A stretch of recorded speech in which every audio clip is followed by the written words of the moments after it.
Hey guys, welcome back to day 13, lucky 13, and boy, it's been a day.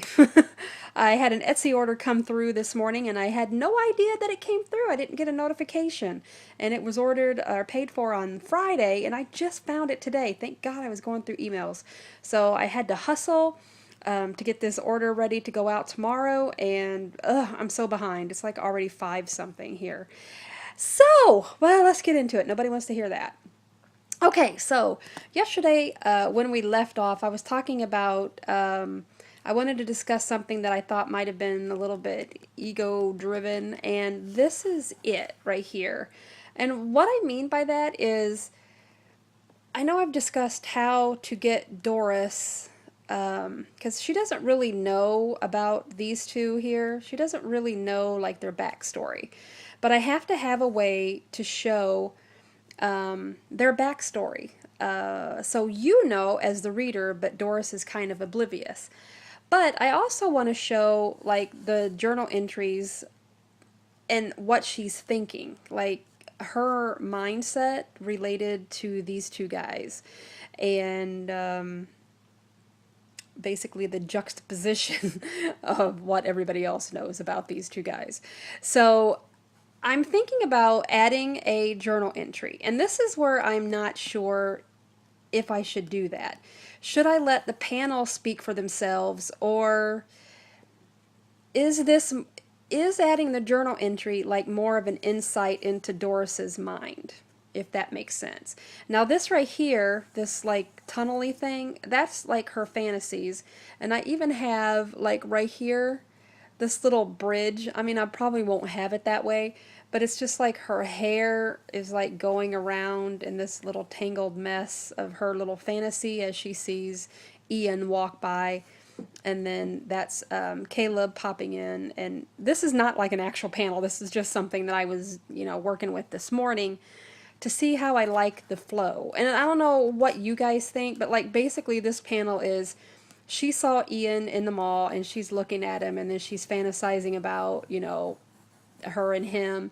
And then it drops in with her journal entry, and then Caleb walks up and says, who you looking at? And then that's her. And then this should actually be like part of this panel, but and she'll say nobody, and then because she still likes Caleb and she doesn't want Caleb to know, but I don't know. Anywho, that's what I'm thinking. So I'm thinking about doing something that is more like a tunnel, like that's just her because she's very obsessed with this, and it goes along with the story. And I think the journal entries will help you identify with her and where she's coming from a lot. I don't know. Input. Give me some ideas down below. What do you think? Is this okay? Should I lose the journal entries and just let her tell her story? But the way I have Doris designed is, or her personality, is she doesn't really have any close friends. She's moved all her life, just like me.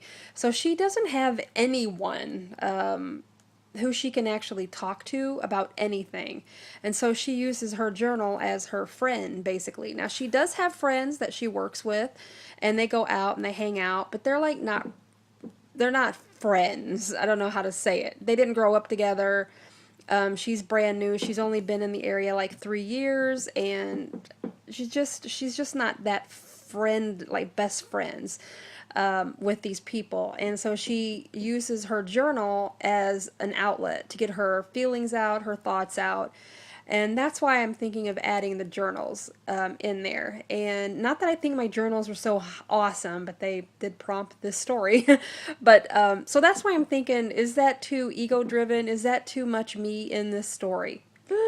Leave me a comment below and let me know what you think. Would you read it? Would you read it where the main character is a little obsessed and we see her little fantasies pop up here and there, and then every now and again, not always, but every now and again, maybe like at the end of a day or a week or something, we see like her recap of what she thought happened.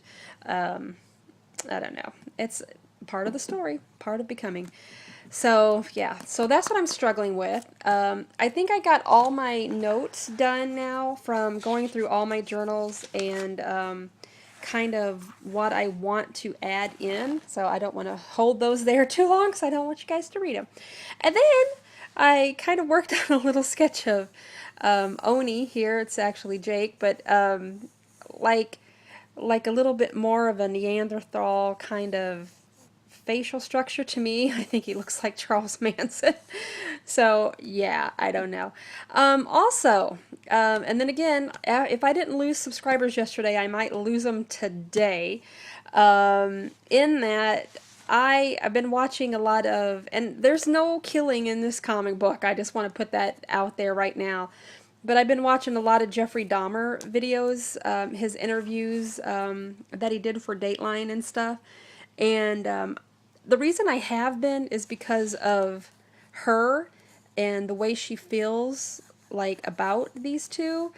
And not that she wants to kill them, but if you know anything about Jeffrey Dahmer's case, his motive, per his own words, was that he just wanted somebody that was available to him anytime. He wanted to have somebody he could control anytime at his whim. Basically, a zombie, basically.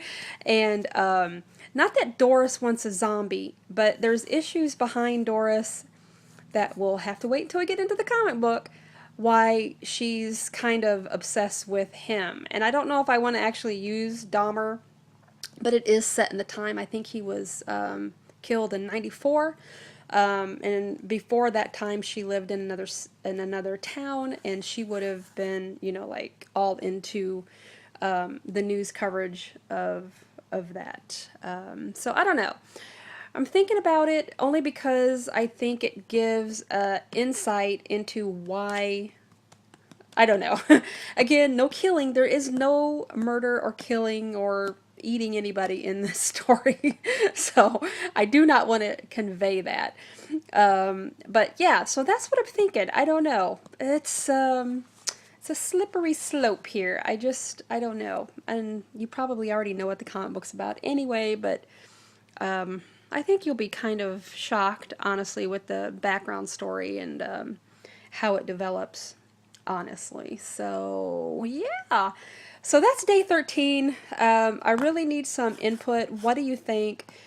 Would you even read a comic like this, I guess, if it had, you know, like fantasy shots and journal entries? And I mean, there's going to be a lot of, you know, interaction between the characters, duh, but I need a way to let you know about her because she does not open up to a lot of the characters in this book because she does not feel comfortable. She doesn't really feel like understood by them. She feels different than them, like an outsider. She's always felt like an outsider because she moves all the time. So yeah, so that's where we are. So bam, day 13 in the can. And now tonight I think I'm just going to work on the first issue and see if I can outline it. And I think Scott Circlin was talking about the page turns, you know, like editing them, like so that this panel here would make you want to turn the page. So I really got to work on the flow of the outline and where I want the panels to stop so that the person wants to turn the next page. So there's so much work in this when you want to do it right and not just quick like my little other comics. So all right, I'm going to let you go. And I hope you have a great week. I got a busy Monday, but I only work one job, so I get off at 2 tomorrow. So, yes. So that's it. I will talk to you guys tomorrow. Have a great week. And thank you for watching. Bye-bye.